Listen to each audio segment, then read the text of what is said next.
Saya tak mampu nak cerita tentang kehebatan ayat ini. Ayat firman Allah semua hebat belaka.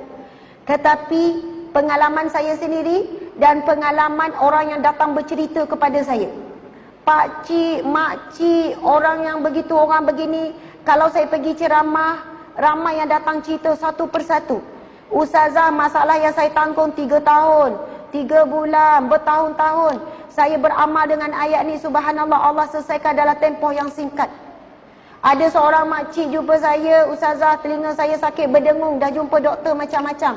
Alhamdulillah, lebih kurang seminggu beramal, yakin betul dengan ayat ni Allah bagi sembuh. Seorang pakcik jumpa saya menangis-nangis, orang tua umur 60 lebih. Ustazah menangis-nangis, saya kata, kenapa pakcik? Ustazah, tolonglah sebarkan ayat tersebut.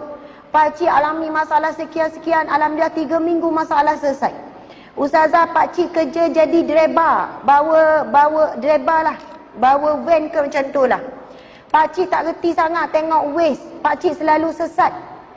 Nak pergi situ, gini-gini, orang tua, kerja driver, lori ke apa, wallahualam, selalu sesat. Tetapi pakcik hari-hari pagi-pagi pakcik akan baca doa tu.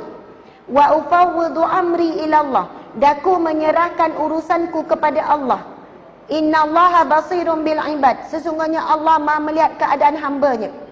Setiap kali pakcik sekarang ni sesat je Ustazah, wallahualam, entah datang daripada, ada je orang datang tunjuk jalan.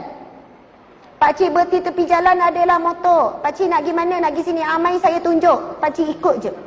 Segala urusan hidup pakcik hari demi hari dipermudahkan Allah. Rupanya hidup pakcik selama ni susah sebab pakcik kurang bergantung kepada Allah. Pakcik rasa pakcik boleh uruskan hidup pakcik sendiri, lalu Allah membiarkan hidup pakcik. Kita sangat terhad sebenarnya. Saya pernah ceramah di Petronas Terengganu. Ada seorang hamba Allah lelaki datang. Ustazah, saya nak juga cerita pada Ustazah. Saya dah hampir letak jawatan berhenti kerja. Sebab apa? Saya ada penyakit tekanan mental, iaitu anxiety, depression. Saya nak tinggalkan keluarga saya, anak isteri saya semua saya nak tinggalkan. Saya tak boleh jumpa manusia, saya tak boleh jumpa orang, saya hilang keyakinan diri, ketakutan yang melampau. Saya rasa saya nak menyendiri. Saya dah pergi jumpa pakar sakit jiwa. Saya jumpa ustaz itu, ustaz ni. Saya makan ubat untuk tekanan mental dan sebagainya. Walaupun orang kata anxiety ataupun depression bukan tidak terlibat tentang iman. Ini hari ni orang kata tak terlibat dengan keimanan. Ia adalah semata-mata penyakit jiwa. Perasa atau tidak, pernyataan ini cuba memisahkan. Pisahkan daripada roh ataupun rohani. Masya Allah. Yang cik ni cakap, Ustazah, Alhamdulillah, saya hari tu Allah izinkan dengar ceramah Ustazah tentang ayat surah Ghafir ayat 44. Wa ufawwidu amri ilallah innallaha basirun bil ibad. Saya ulang-ulang ayat tersebut. Sebelum itu ada orang kata, ulang istighfar 1000 kali. Saya istighfar Ustazah, saya selawat dan sebagainya. Tapi kenapa tak beri kesan, baru saya faham. Sebab saya selawat, saya istighfar tanpa saya yakin betul-betul kepada Allah Subhanahu Wa Taala. Tapi bila saya ulang-ulang ayat tu, dan Ustazah pesan supaya baca dengan maksud, dan baca bukan jumlah yang banyak, yang penting serah bulat-bulat kepada Allah. Bila saya baca wa ufawwidu amri ilallah, daku menyerahkan urusanku, kesakitanku, masalahku kepada Allah. Innallaha basirun bil ibad. Sesungguhnya Allah Maha melihat keadaan hamba-Nya. Bila saya ulang-ulang Ustazah, masuk ke dalam hati saya. Doktor pakar sakit jiwa, dia cuba rawat saya, tapi dia tak tahu bagaimana sakitnya saya. Saya terangkan, dia memang faham, tetapi dia tak boleh rasa apa saya rasa. Isteri saya menangis tengok saya sakit, tetapi isteri saya tak faham bagaimana saya sakit. Tak tahu nak cerita bagaimana perasaan saya. Tapi bila saya sebut innallaha basirun bil ibad, sesungguhnya Allah Maha melihat keadaan hamba-Nya, ketika itu saya boleh rasakan Allah sangat memahami saya.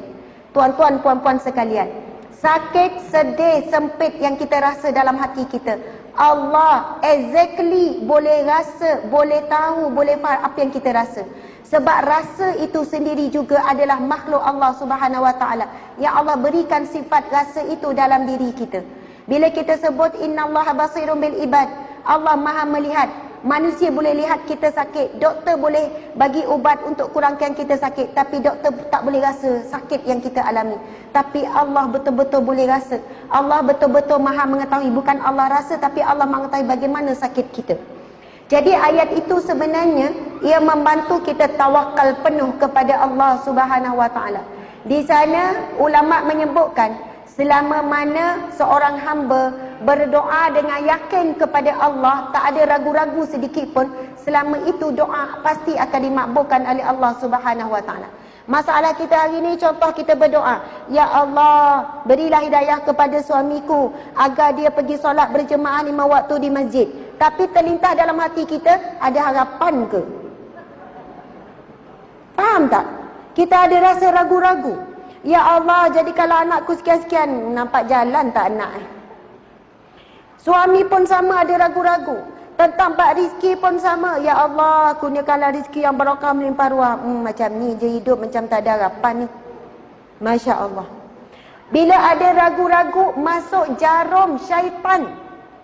Apabila kita tidak yakin dengan Allah, kita tak betul-betul serah bulat-bulat kepada Allah Subhanahu Wa Taala. Allahu Akbar.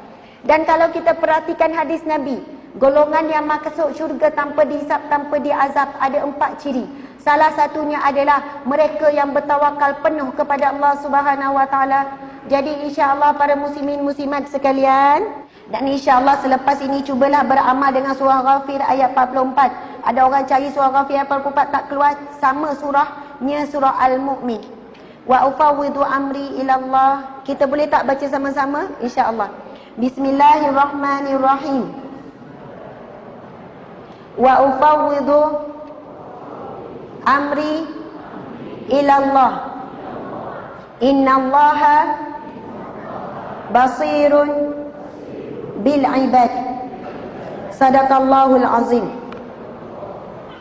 Daku menyerahkan urusanku, kesakitanku, masalahku, ujianku, kesebitanku, kebimbanganku, kerisauanku, kesedihanku kepada Allah. Sesungguhnya Allah Maha melihat keadaan hamba-Nya. Amin ya rabbal alamin. Sadaqallahul azim. Subhanallah.